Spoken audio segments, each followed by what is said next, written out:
All right. Let me ask you a follow up then. Which is more difficult for you to admit then that Michael Chandler is still relevant if he wins, or Paddy Pimblett is actually the real deal and belongs in like top 7, 8 of the lightweight division, arguably one of the deepest divisions in the UFC currently.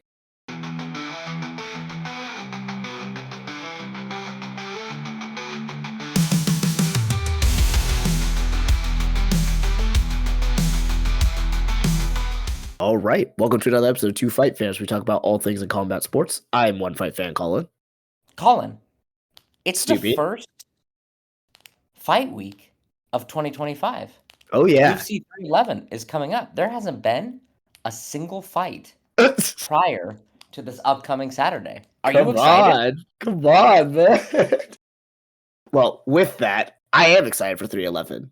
Yeah. But I do have to ask you, I do want to bring up, there were actually 2 big cards that happened that started off the year.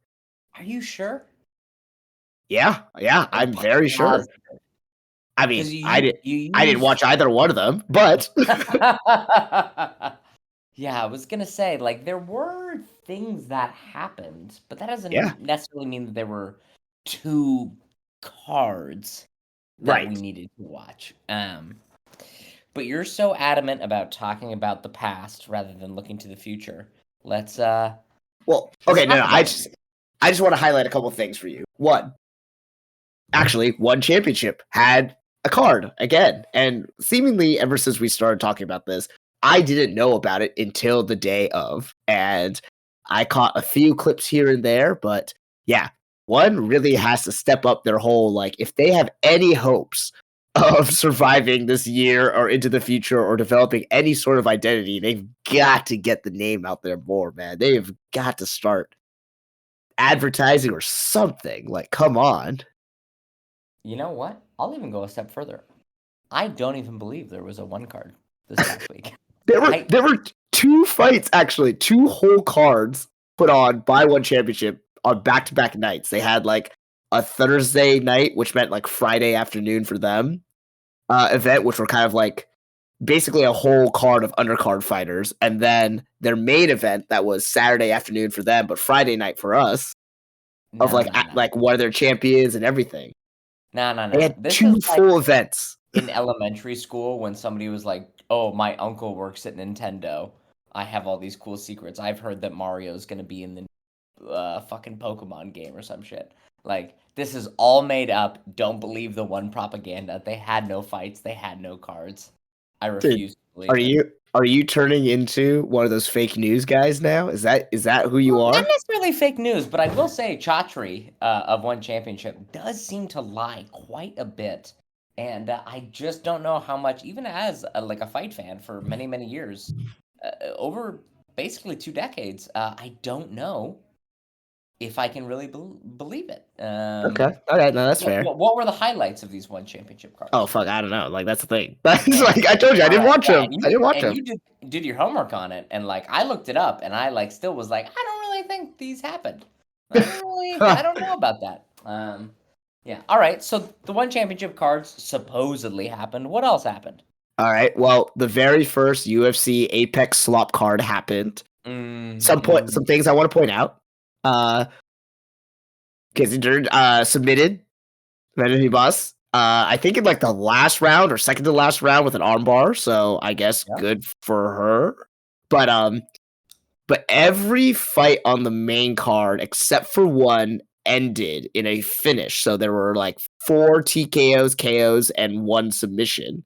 So for the average fight fan who has never trained a day in their life, basically, that kind of shit is entertaining to them, you know?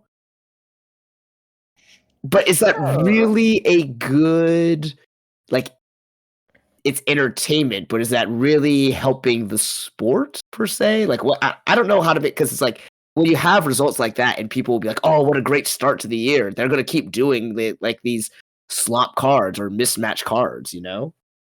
Right. I mean, like the fact that they have a monopoly on this sport and they have kind of trained these fans to not expect any better. definitely. I mean, it's kind of equivalent to people being like, "Oh yeah, McDonald's is a good burger," and then you're like, "Have you ever had a good burger though?" Like, or is this just kind of what is in the ballpark of the quality of food you've ever eaten? Hmm. It's yeah. I mean, most new fight fans are there just for the gambling aspect of it, right? They're just there to be like degenerate gamblers in their house, going on to like the subreddit race to 10 million, being like, look how much money I made this weekend. Or yeah, they don't have much education within the sport itself. Those people don't matter overall. But I they think are the vast majority of fans, aren't they? yeah, I know, but like that doesn't mean I need to accept their existence as human beings. So I'm not going to. Yeah, like it is interesting because right, that is usually the thing that's held up of like, oh wow, there were a lot of finishes on this card, therefore very good card. Even when everyone goes, well, on Yeah. paper, this isn't very good. You can go to any regional show and see like 30-second knockouts, 30-second submissions, because typically the lower the skill, the easier it is to absolutely demolish your opponent. Hmm. So that doesn't when looking on paper and going, ooh, none of these people are very highly ranked or well known or seem very good, and then they all get finished very quickly. I go like, yeah, that tracks. That tracks like it would be a regional card, like in a casino somewhere in not even Las Vegas or somewhere in like Atlantic City or like up in Washington State. There's the Emerald Queen Casino, and they constantly have MMA fights. Nobody knows what that is, but you can go there and you can watch like 30 fights in a night, and they can book 30 fights because they all finish in a minute. Hmm.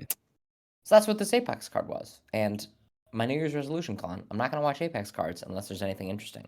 Yep. So Yep. you can't make me do it. I'm not going to do it. No, that's fair. That's fair. Although I do want to get your take, and this is the last thing I'll bring up about the Apex card that happened this weekend. Did you hear that one of the fighters slapped her coach after her loss to in a TKO? No, who was this fighter? So I think her name is Dakota Dudakova. Oh, Victoria. Sorry, yeah, yeah, Dudakova. yeah. So it was This is the TKO due lady. to elbows, Yeah, who and threatened a former opponent to follow them out to the like the parking lot to oh like see their Jesus. fight after losing. Oh, Um, so she has a history of like just being a donkey degenerate. brain, Yeah, degenerate behavior. Yeah, yeah. yeah. Okay. So okay, so she slapped her cornerman. That makes sense. Now, Yeah.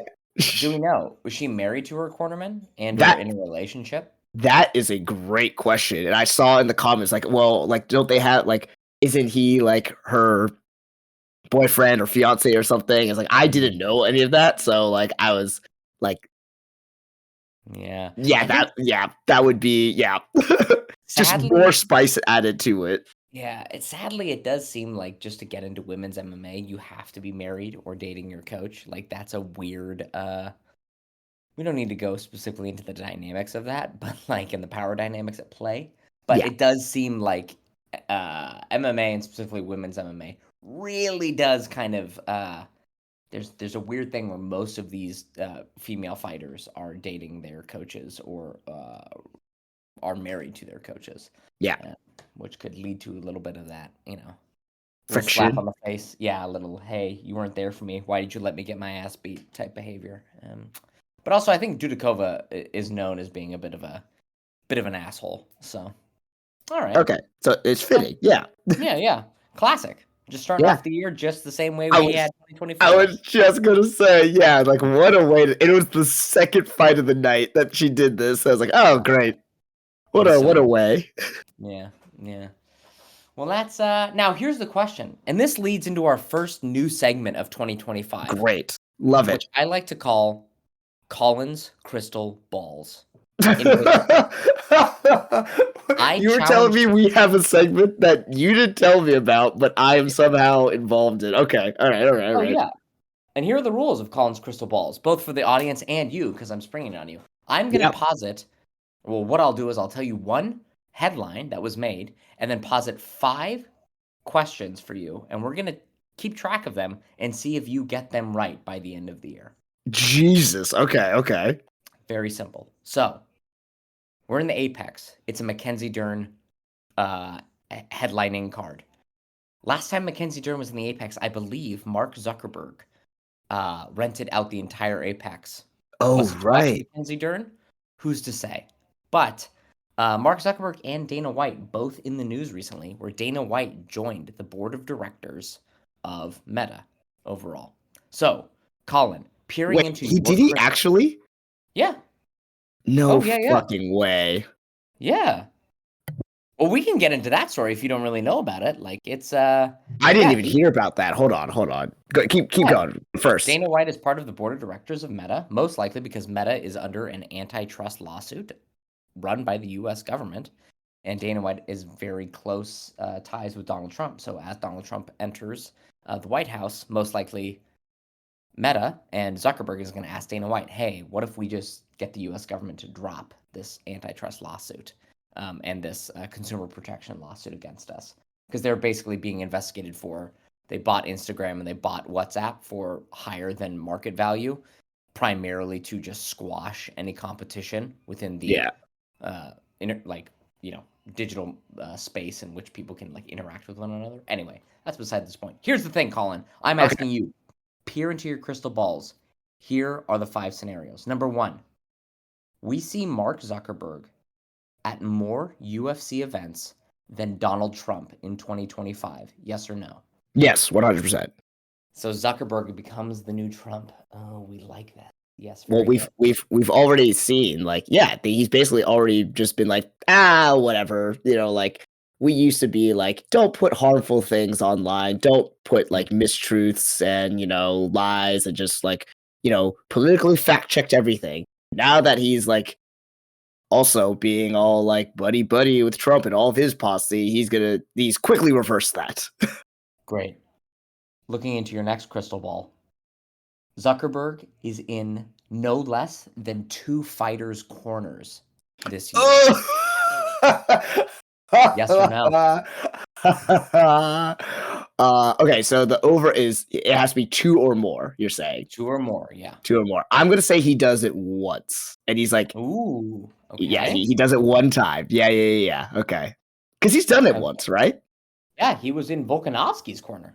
Yeah. Wait, what the fuck? Anyway, the UFC's contract with ESPN Plus comes up at the end of this year, I believe. Actually, it might be in August. I think it's before the end of the year. Yeah.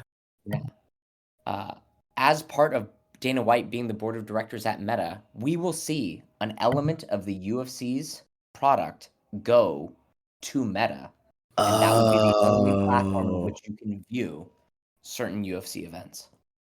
So okay, the deal ends at the end of 2025, so it would have to be starting in 2026.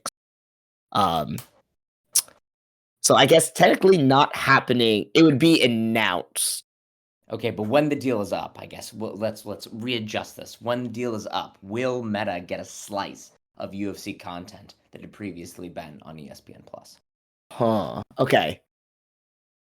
The parent company of Meta, I think, will, but I think Meta will buy some other thing, like other streaming platform or whatever, and then they'll put it on that streaming platform.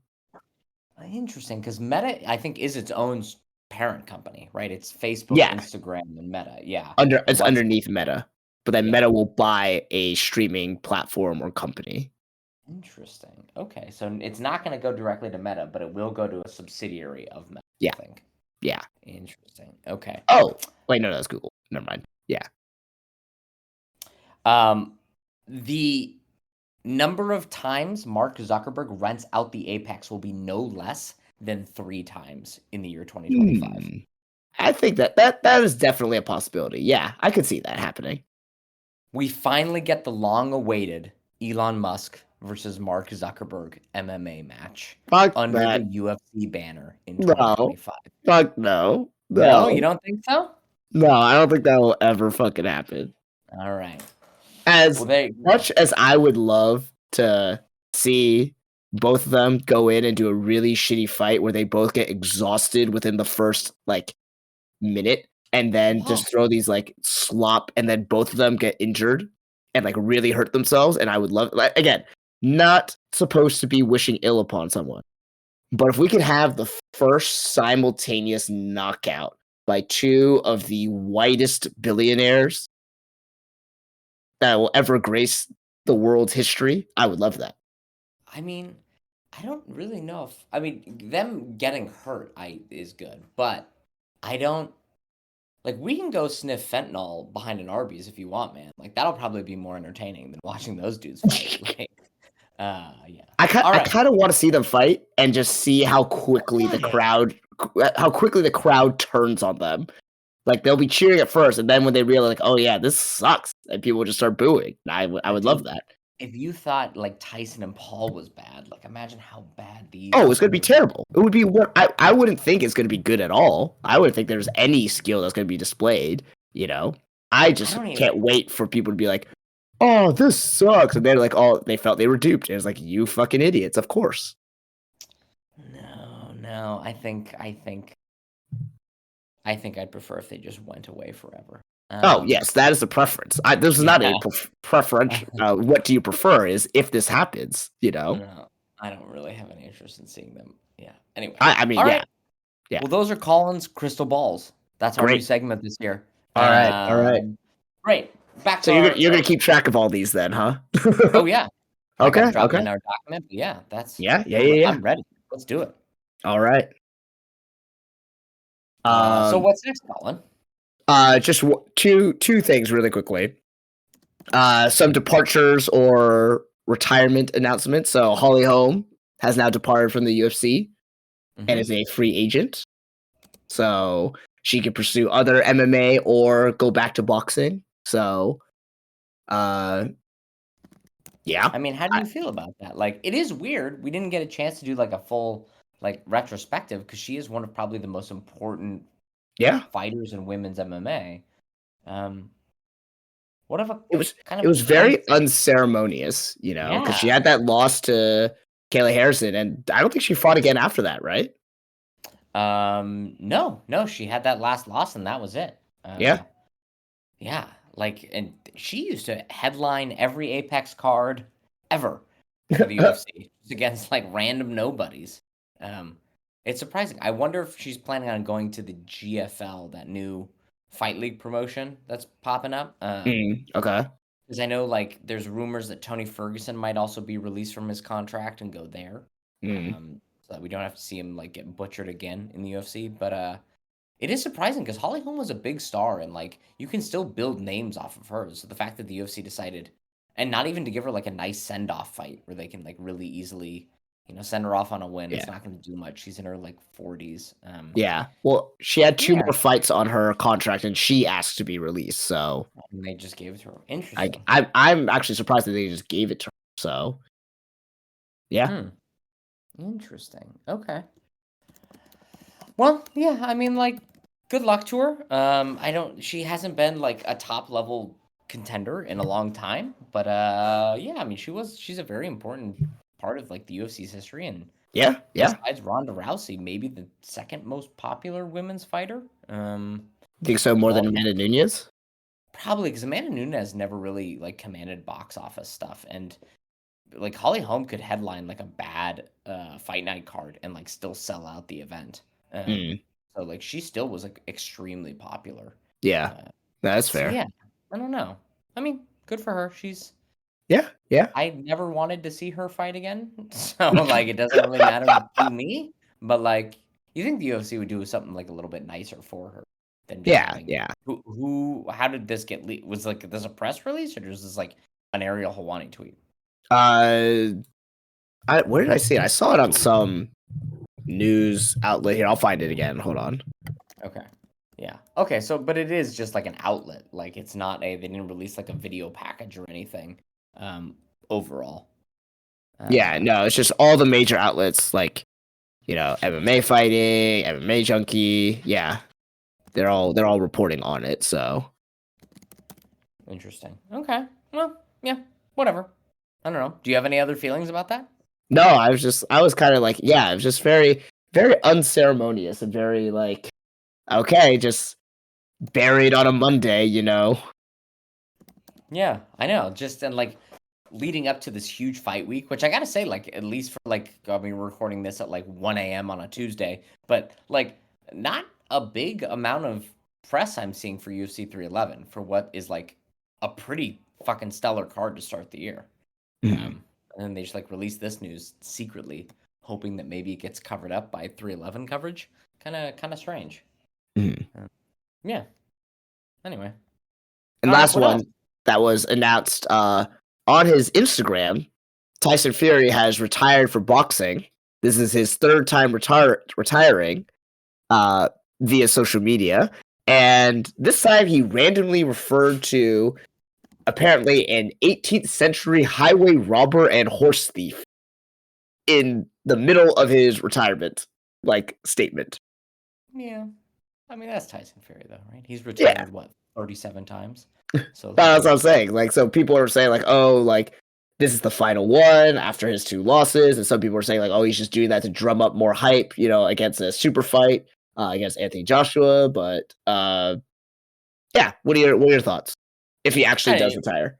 Nah, he's not going to retire. And we've seen this, like, 10,000 times before. Like, it's not going to happen. Like, yeah. Whatever.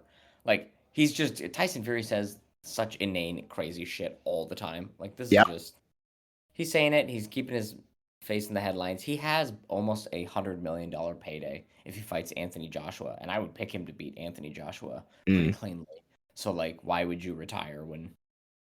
I don't care how beat up you are or how over whatever your profession is.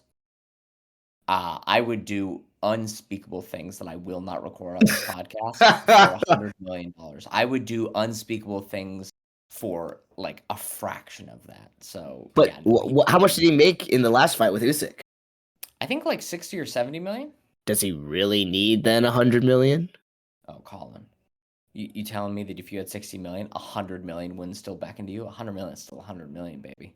It is, but at the same time, it's like. Look, if you got how much is million, enough? You got enough to take care of your kids, but if you want to take care of your kids' pet ponies for life, you need that 100 million. You know what I'm saying? Like it's at a whole different level, dude. Also, because it's a fight, I'm sure he knows that he can win and probably favors himself to win. So, like, why not do it? Like, again, this whole thing about like prize fighters thinking like, oh, it's all just about glory and fame. What else is there to do? And then they're like, well, finally they've won enough money, so they'll be totally fine. It's like their whole life has been predicated on winning the biggest prizes, and finally one gets dangled in front of them and is like, hey, this might be your easiest one to get, and it's the biggest one. You telling me, look, man, every now and then I'm like, I've had enough cookies, but then I see another cookie and I'm like, hey, I can have another cookie. Like, yeah, come on. Like, no, that's fair. He also he does this shit all the time. Like, he constantly is like, oh, I'm retiring. He's like a classic, like, Conor McGregor does this shit too, right? I'm retired, I'm not retired, I'm retired, I'm retired. Like, Tyson Fury will be back. By the end of the year, we'll hear about a contract between him and Anthony Joshua to fight. Okay. Okay. Pretty certain. Yeah. Yeah. So, yeah, whatever. Who cares? Like, I would not pay attention to anything Tyson Fury puts on a front-facing, like, camera lens. Well, was he sitting in his car while he was talking about this too? Good question. Actually, I don't know. I gotta look it up again. So I was gonna say, like, he's a big fan of like, I pulled over at like a rest stop or like out in front of a Jiffy Lube. I'm gonna give like this whole screed about my career, and I'm like, hey man, you just need to go like whatever car service you need or whatever like Kit Kats you're trying to buy. You should just go do that rather than like throwing this on Instagram. Yeah. Anyway. So is that all the news for the weekend? You are 100%. He's just in his fucking car doing this. I told you. That was incredible. Oh my god, good. I've seen this story enough times, man. You hang around long enough. Wait a minute, I've seen this 9 other times before. That was a great call there, Stubby. Hats off to you. That's exactly. I mean, that's what most of these guys do. You see them like calling like the Ariel Helwani show or like do anything, and they're like in their car driving, like clearly not using a hands-free headset, just like holding up the phone to their face. Yeah, it's fighters are gonna be that way. That's how it goes. Anyway, all right. Well, is that would you have you got? That is all the news I got. All right. It's surprising that you hadn't heard about this this old meta board. That's like bigger No. news. Yeah, That's like yeah. I life-changing. The fabric of our society might be rewritten. Dana White's beat red image type yeah. view. I did not. So thank you for bringing that to my attention here. Yeah, yeah. All right. Well, I mean, with that only being the news, we've only been talking for a little. We got to touch on UFC 311. Yeah.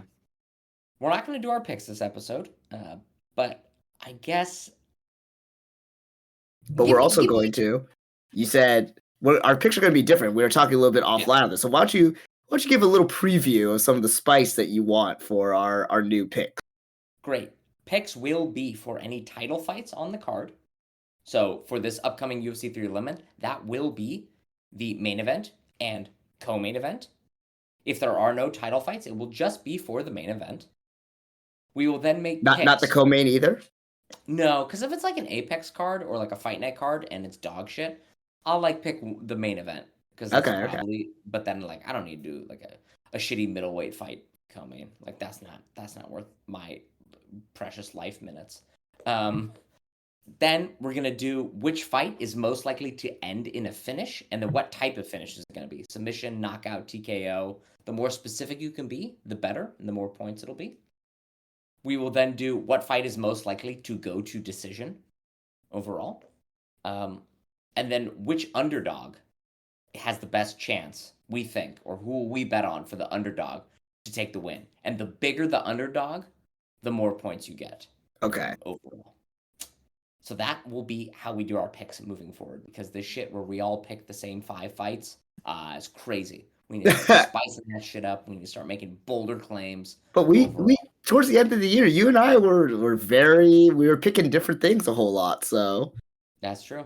That's true. You know, and we've got a whole year to pick now. I gotta mess this up. What?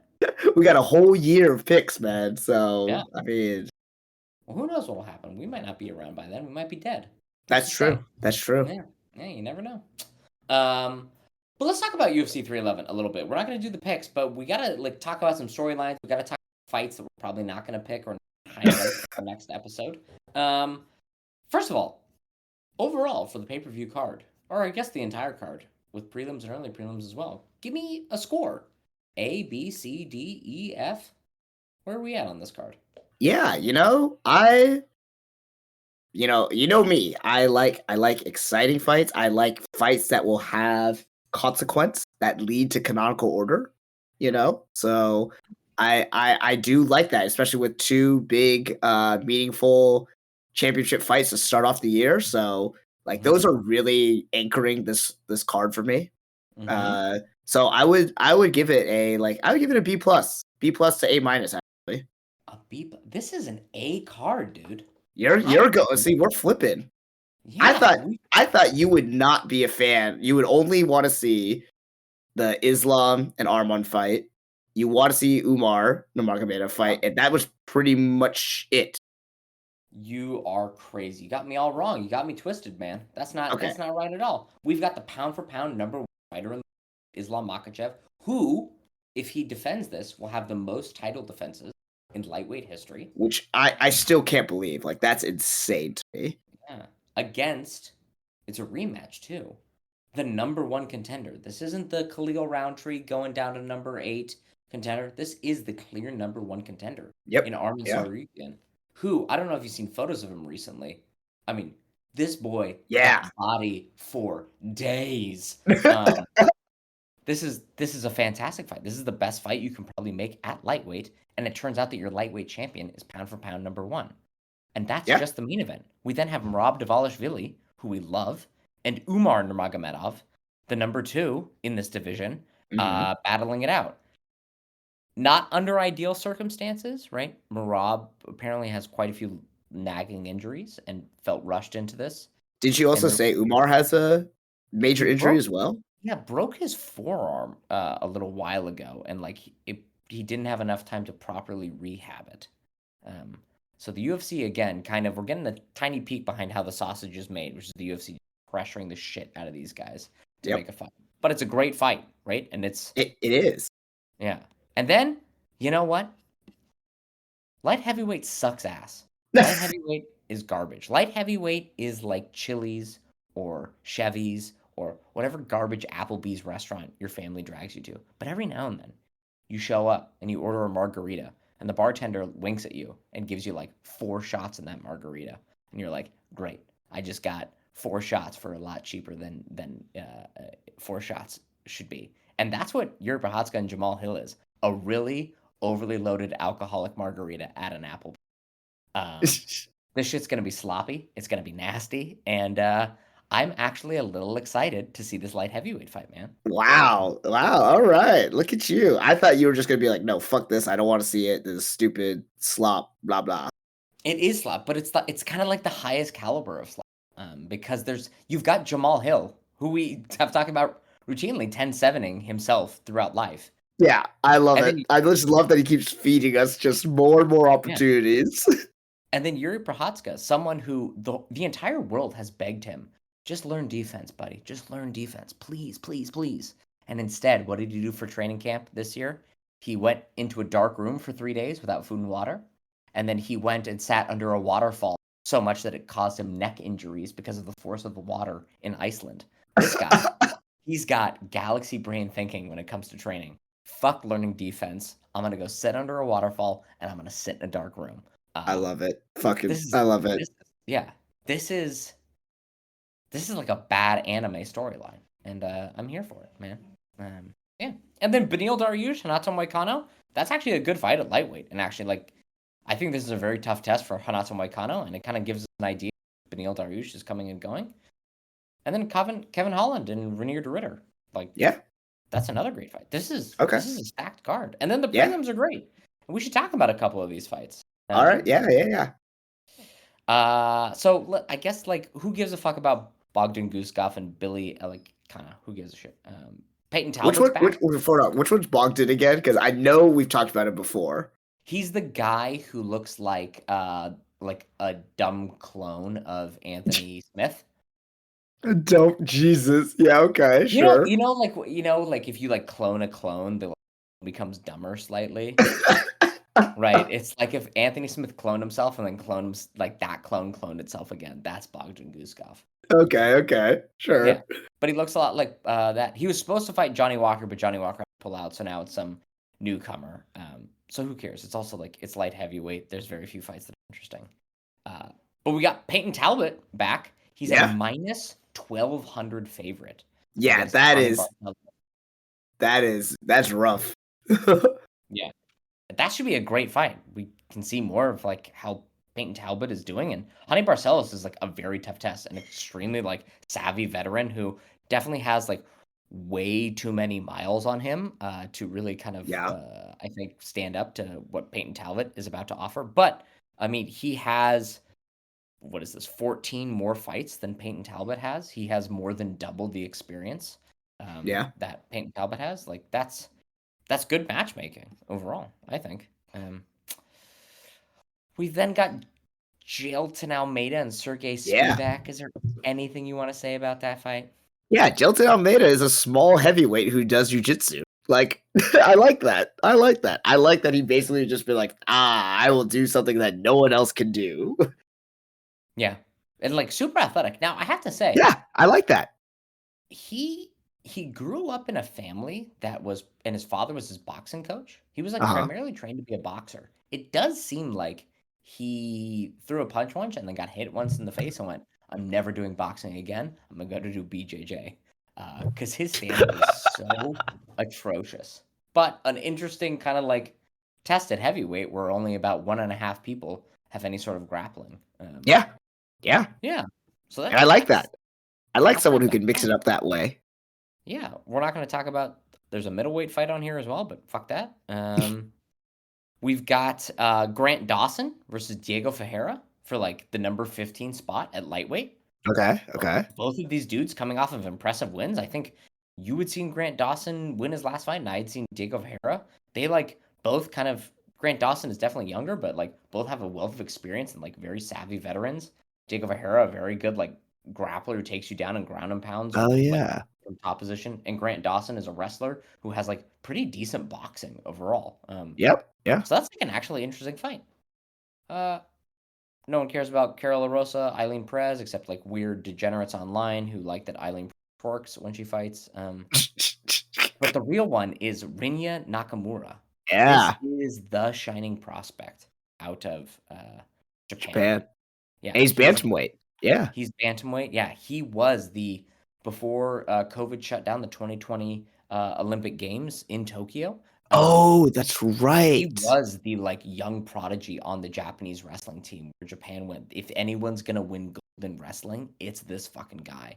And because it got shut down, he went, fuck it, I'm not doing uh Olympic wrestling anymore. I'm gonna shift to MMA. This guy takes people down, and his grappling is just so lights out destroy you at bantamweight that if he can just begin to sort of marry striking and all the elements of the game that lead to his grappling, and especially his kind of overwhelming top control, this guy could be a fucking problem. Uh, Yeah, this damn. this is yeah, this is the guy to watch. Um, I'm super excited to see him All overall. right. Yeah, yeah, you got me hyped for him now. Yeah. So like, dude, okay, Rennie Nakamura. We've got Grant Dawson, Diego Ferreira. You're Whoa, interested in you Jilton forgot. Almeida. What about What? your flyweight boy, Willem Beckhoff? Yeah, whatever. He's alright. All Like, what? Fuck that guy. No, like right. it's flyweight. Ulanbekov is good. He's in the top 11. I don't know skill wise a top 11 uh flyweight. He has very good submissions, but his like stand up is very like chin wide open, really kind of pumping his arms with his elbows flared. Not a lot of like smoothness Oh, and he to it. didn't fight at all last year, too. Mm-mm. Yeah, he was supposed to Ah. fight Josh Van, I believe, Yeah, and then yeah, yeah, yeah. out. Yeah, so it'd be cool to see. Like he's a massive favorite here, but I think once he starts going up against like, I mean, anyone in the top 10, it's going to be real trouble for him. I think he's about to really ceiling because he's made it to number 11. I think by not fighting any actually ranked guys ahead of him, he's just been kind of knocking out scrubs. Oh, he beat Cody Durden by submission, but then we saw Durden get absolutely bludgeoned by Josh Van. But yeah, like anytime he's gone up against somebody who poses more stiff competition, like Tim Elliott, he loses pretty soundly. So he's good. More of a like it'll be interesting to see if he can maintain his position and then become a fight for somebody else in the top 10. But I don't really see him as a title challenger. Okay, okay. But yeah, Ren Nakamura fighting Grant Dawson, Diego Ferreira. That's a great fight. You've got a heavyweight fight. If you're like Colin and you like to see tiny, Colin just likes tiny things. So a tiny heavyweight Yep. that excites him. And Sergey Spivak is one of those 1.5 people with grappling. So we'll actually see how Chilton Almeida deals with that. Peyton Talbot in there, showing us what he's about. And then the whole main card is absolutely stellar. Mm. This is a great card. This shit's so good. This is so much better than like the last like 2 or 3 pay-per-views that we had in 2024. Yeah. And there's so many storylines and so many weird ass like Kevin Holland, Rainier DeRitter. What a weird ass fight. Benil Dariush, Hanato Moicano. Absurd. This is nuts. I mean, Yuri Prohaska, Jamal Hill. I feel like we could. It's like talking about like I don't know. It's like talking about a forest fire. It's horrifying, and yet you look at it and you go, wow, that's crazy that they both just burned to death right in front of us. And it's a pick'em in that fight. They both are it's minus 102 for Yuri and minus 118 for Jamal. A crazy pick'em overall. And then 2 absolutely stellar title fights at the top. Like, what more could you ask for, man? Like Yeah. maybe you throw Max Holloway on there for a little bit of sex appeal, but besides that, this is about as good as it gets, dude. Yeah. Yeah. All right. That's fair. Yeah. Yeah. Yeah. Yeah. Yeah. So that's I I'm am pumped. excited for it. I Yeah, mean, I'm the pumped. first pay-per-view, they are coming out hot with it. So And we don't know if it'll still be in LA. Like yeah, yeah. thoughts with everyone in LA. Jesus, but yeah, might move to Vegas, so who knows? Yeah, they did say that T-Mobile Arena is not booked that weekend, so Okay. I feel like they have to kind of announce that like now, like today. Yeah. But they have not, so we will. Yeah. And then like 2 weeks after that, your boy Israel Adesanya is fighting. So Yeah, and that seems to have really flown under the radar. I haven't like really heard much about that, but yeah, a good first MMA card of the year. UFC 311. Yeah, fantastic. Wait, I just remembered in thinking about the lightweight division, there were 2 fights announced that I had to get your take on. Or not announced, but rumored. Okay. Give me. Michael Chandler Okay. versus Paddy Pimblett. Oh yeah, I did. I did hear about that. What do you think, like from an actual matchmaking perspective? What do you think about that? Good matchmaking, bad matchmaking? I mean, okay, it's good in that, like, you know, you've got 2 people with quote unquote name power, star power, you know, and it would be a good test for Paddy Pimblett, you know. Like you're fighting against someone who is challenged for the title, you know, who's always been up at the top ranks there. So it's good. Yeah. From that perspective, yes, it's a good challenge, but or good matchmaking. But at the same time, also like I don't really care. Like, you know, like come now. You're not gonna be waiting with bated breath to see whether either the inspirational poster manifested as a human man gets subbed out by Paddy Pimblett again, like all these other guys, or if Paddy Pimblett gets absolutely bodied by Michael Chandler. Which one do you think is more likely? Probably Paddy Pimblett getting bodied. But here's the thing. Michael Chandler getting old. We know Paddy Pimblett has inexplicably, like against all of my internal logic and reasoning, been able to continually beat these older guys. And Michael Chandler does give up his back quite a bit. And the one thing Paddy is very good at is once you're on the ground, getting to the back and getting chokes from there. He's very skilled at that. And if Michael Chandler wins, he's beaten a big celebrity name and like rehabilitated his kind of like image a little bit. And if Paddy wins, like that actually moves him into the top 10 of the division, and means that like it's no joke. He didn't like fight donkey brained King Green. He didn't fight the ghost of Tony Ferguson. Like he fought like a real legitimate athlete who took Charles Oliveira to the 5th round and like almost beat him in that fight in the 5th round.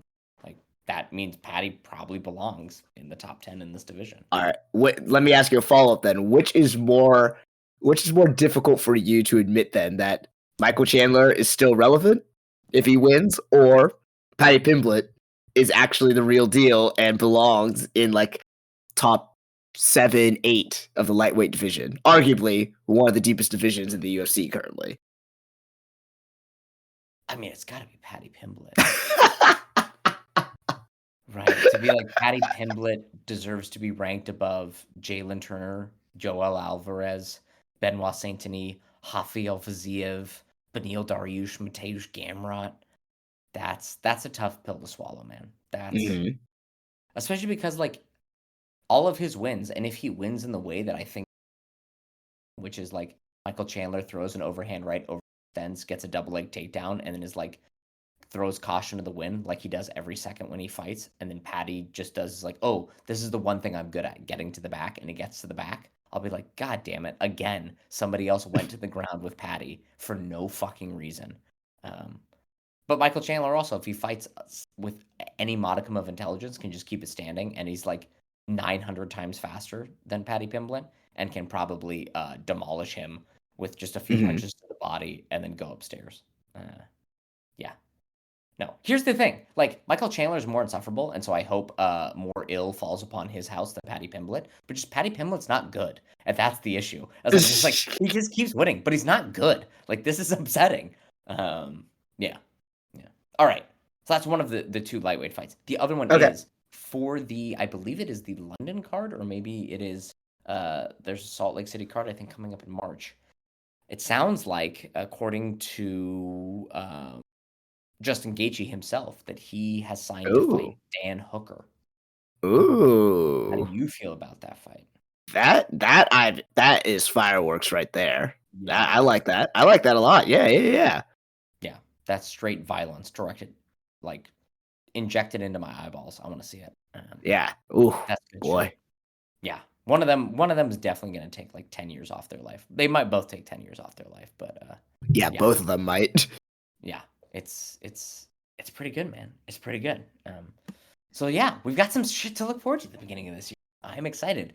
Yeah. Excluding whatever 3, 5, 10 cards you claimed that there were these past This is the nonsense. real start to the year. This is the real Yeah, start. That's what you're saying right now. exactly. So All right, all right, all right.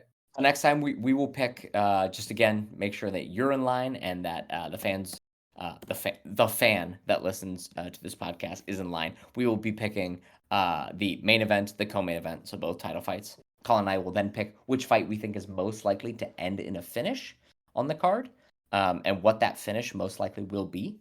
We will then pick an underdog, and the bigger the underdog that we pick and actually hits, the better for us. And then we will pick which fight is most likely to go to a decision overall. Yeah, that's what. So there's the possibility that those last 3 picks we just get completely wrong Oh because yeah. okay. So this I mean, we might could get this the first 2 picks and completely wrong. yeah, but this might we might come away with like a 0-0 first fight card picks here. Yeah, I mean, such is life, dude. Like, Yeah, okay. sometimes you eat the bear, and sometimes the bear eats you. That's how All it right, goes. how about this? How about this? Let's mix this up a little bit. We'll do 3 fights where we pick winner loser and by way, and then we'll also do these 3 other like wild card picks there. That way it's a little Okay. bit more. We have a little bit more to work with. Okay, and we can't do overlaps. We can't say like, oh, and I think I picked this, the main event, and I think it's the one most likely to go to a decision. Okay, It has let's to be 6 unique fights. let's agree on the 3 fights then. How about that? Okay. Well, okay, it's Islam and Armin. It's Yep. Merab and Umar. Is it Yuri and Jamal? Yes, let's do it. Come on. That was my shoe-in for most likely to end in a because I was like, somebody's getting nuked in this fight. Oh yeah. All right, cool. Yeah, we'll do those top 3. I'll be interested to see what you pick for Yuri Jamal. Yeah. All right.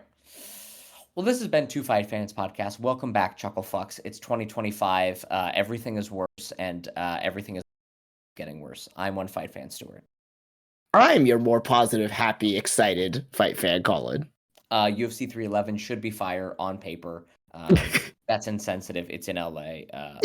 LA. I'll stop talking now. Bye, everyone. Bye.